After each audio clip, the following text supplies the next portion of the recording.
the British comedian and actor and writer Stephen Fry has been featured in a YouTube video which has gone viral. As I speak these words, I think it's got about 6 million views.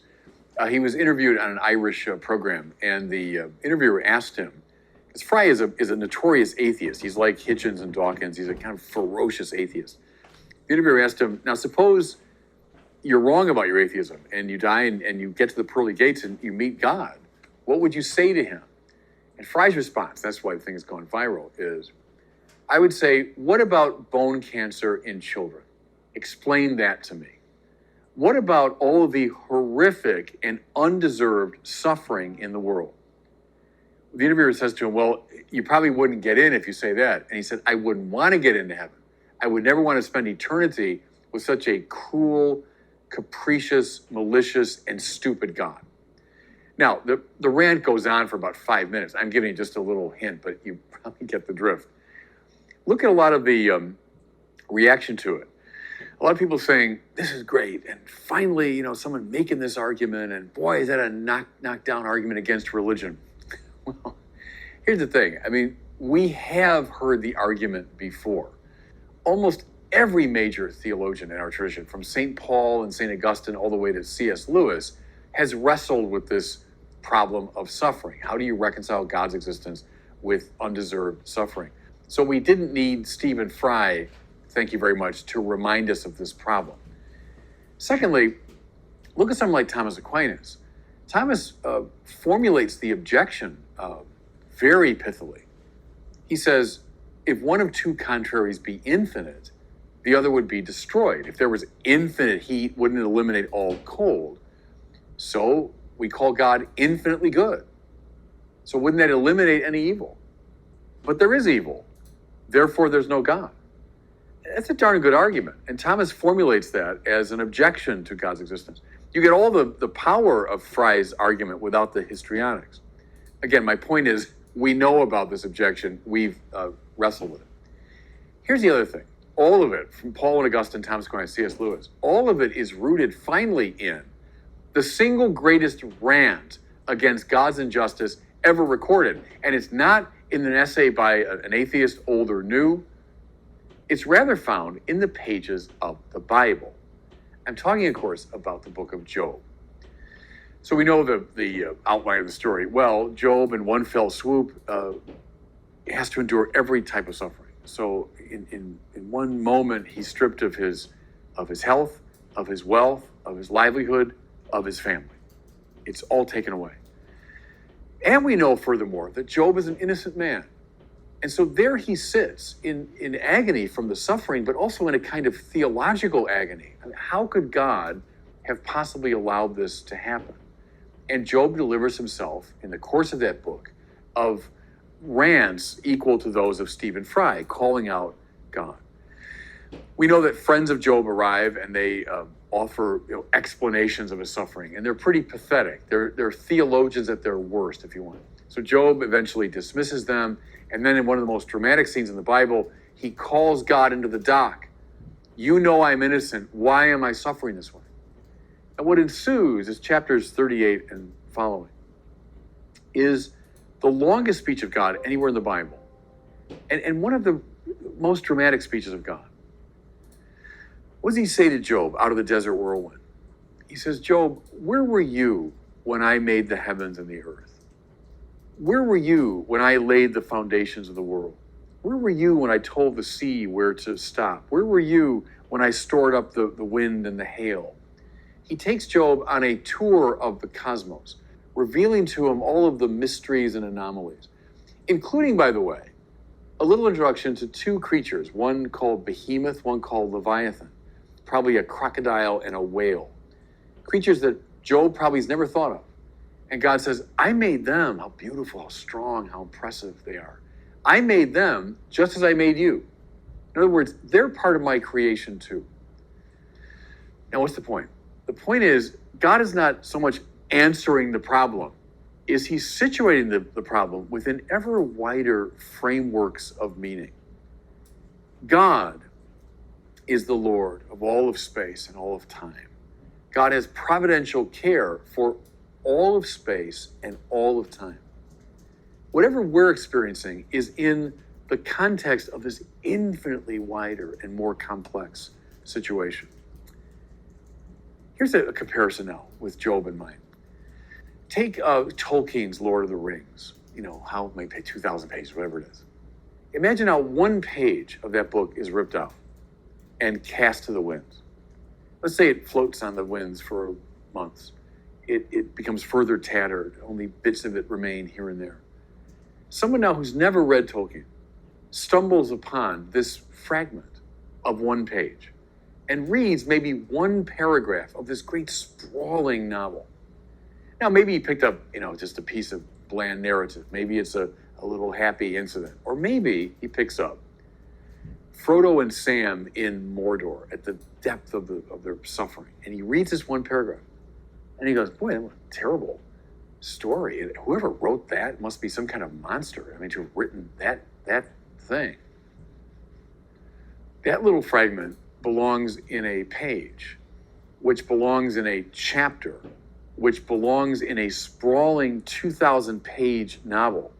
We who've read the story know that terrible suffering of Frodo and Sam is ingredient in, ultimately, this comedy, ultimately in this great, joyful, and life-affirming story. Here's the point, and I'd say this as a first response to Stephen Fry.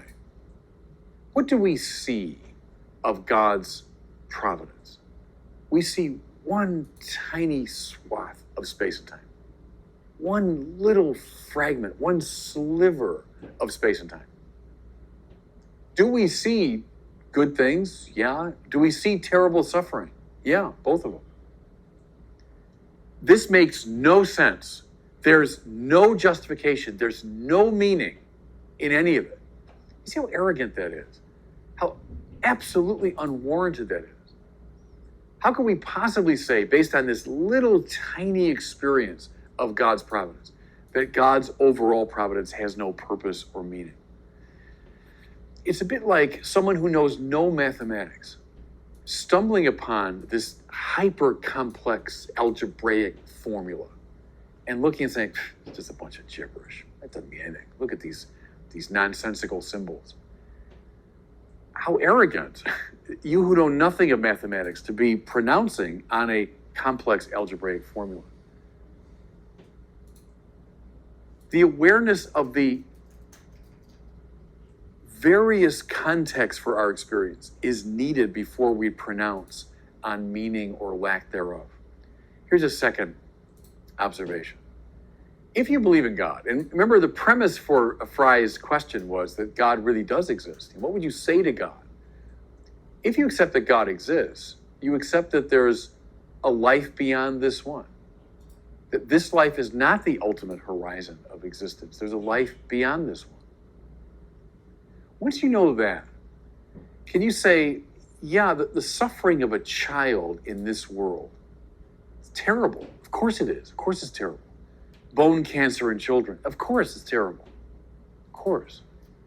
But, is it nothing but terrible? Is it irredeemably terrible? Is it terrible, period?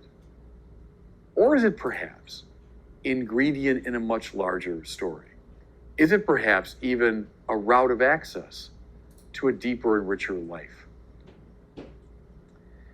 The day on which Jesus was betrayed, denied, abandoned, scourged, unjustly condemned, led to his crucifixion, and left to die on a terrible instrument of torture, we Christians call Good Friday. How in the world would you call that day good? Because that day is not the final day. That's not the ultimate word. But beyond that, there lies resurrection. To believe in God is to believe in that possibility. And that provides another framework for this question. So I guess I would say, finally, to understand why Christians call that day Good Friday is the ultimate answer to Job and the ultimate answer to Stephen Fry.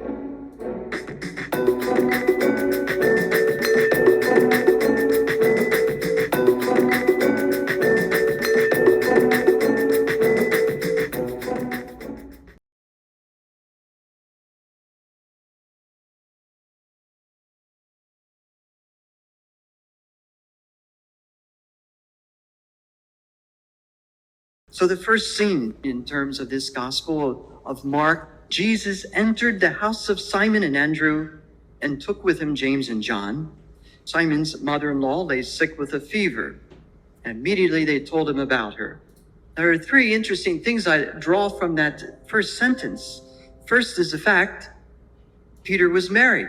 But the second interesting thing I can note is that Peter was concerned about his mother-in-law. Don't take anything for granted. Probably more to the point was that he believed Jesus could heal her. Simon hardly knew Jesus at this point, but he saw what happened in the synagogue, obviously made a real impression, and he asked Jesus specifically, can you then heal my mother-in-law? Must have truly believed that he had these miraculous powers that could be shared. And finally, there's the hint that Jesus began to use this home of Peter as a center for his public ministry. It became for him a home during the times when he wasn't traveling around Galilee spreading and preaching the good news. We're told then at the invitation of Simon Peter that Jesus immediately approached his mother-in-law. That's how I imagine Jesus very lovingly responding to this need, comes up to her, and the first thing he does is he takes her by the hand. It's interesting to me, if you would notice, in all the healing episodes of the gospel, almost always Jesus touches the person. Interesting, isn't it? Because he could just say words and they would be healed, but there's such a connection between healing touch and his healing power. It's that touch of love. It's that part of the way Jesus truly touched them physically and spiritually that gave him such, I think, a healing effect. And we ought to be conscious of the healing effect of our touch. And I do believe it's that healing touch that any of us can have if we come with faith and prayer and have tremendous love for that person. That power of God can work through us. Healing touch. Jesus reached out and touched her. Now, as I learned this week in studying this line, the Greek verb that Mark uses for helped her up is perhaps better translated raised her up, with the obvious connotation. This is the same word that Mark uses later in the gospel to describe Jesus being raised up after his crucifixion. Mark is already hinting here that Simon Peter's mother-in-law and all of us are being raised up continually in the power of Jesus' resurrection. Power of his resurrection offers to all of us the hope that whatever is our sickness, whatever gets us down, that there is hope that we too can be lifted up from that and raised up in that.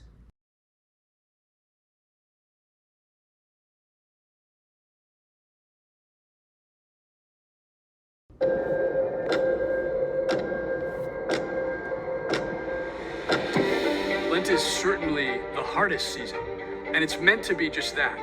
I would argue by far it's the most transformative season. Hello everyone, I'm Father John Burns, and I'd like to invite you on a journey this Lent into the desert with the Israelites, with Jesus, with the whole church, that we would confront all of those things in our lives that just need to go. Because Christ himself is the one who says you can't serve two masters. It's either God or mammon. It's God or wealth. It's God or the things of the world. You can't serve them both. When we move with the church through Lent, we're guided by the wisdom of the ages, through which we have discerned over centuries of practice, a very profound set of practices, again, that are quite challenging. But when we meet that challenge and we choose to engage it, we always emerge on the other side more profoundly anchored in the things of God, more stripped away and simplified around the things of the world. That leads us to the type of mindset and heart set that rejects something so beautiful as a heavenly inheritance to choose something like sand, dust, and ashes. Something that slips through our grasp, could never parch our thirst, and is not here to last. But it can become so attractive to us if we don't check our gaze, reset our vision, and allow grace to reset our hearts. When we encounter the tempter during Lent, which we will if it's a good Lent, what we notice there is an affirmation, a confirmation that we're on a good track, that we actually are moving toward this return. This is the story of the pilgrimage of life. Through the valley of tears, through the darkness of suffering, through the agony of death, toward that which he has achieved for us and into which he's gone first, conquering death to bring us life. God's plan is unimaginably perfect, as has been said. The way he chooses to bring this all about, we just couldn't even dream it up. But it is a pathway of salvation that plays out in each of our stories over and over and over again. Come with me on a journey into the desert. As with the whole church, we pilgrimage toward the Paschal mystery.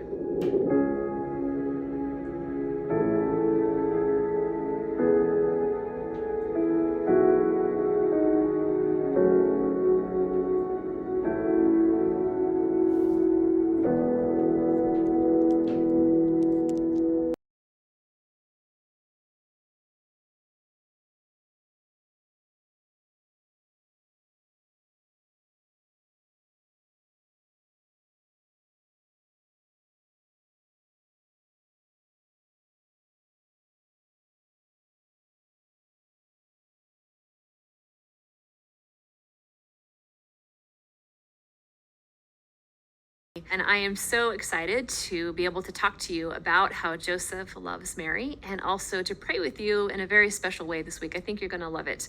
When I think about how Joseph loves Mary, I think about just his tenderness and his protection of her. That his love for her is a safe place where her heart can bloom, where she comes alive, and she can rest in his masculinity and in his strength. And we as women, we want a place where we can be loved purely, where we can be listened to, where we can have our hearts directed toward the Lord and have our hearts come alive in that kind of love. We want a love that brings the fullness of who we are to life, that we know that we are loved to the core of our very being. And I just love how Joseph absolutely loves Mary. It would have been such a gift for him to be in her life and for her to be in his life. And there's something about a beautiful woman, an authentically excellent woman, that brings the heart of a man to life, that she calls him to excellence. And you know that as he was in her presence, that her beauty, her grace, her goodness, her tenderness, her protection would have called him to give himself to the best of his very ability to do so. And just her patience and her kindness and her love and her receptivity, it would have drawn out the best in him. And so you see this reality of him giving the gift of himself. You see this man who holds nothing back. You see this man who loves her so purely, so purely.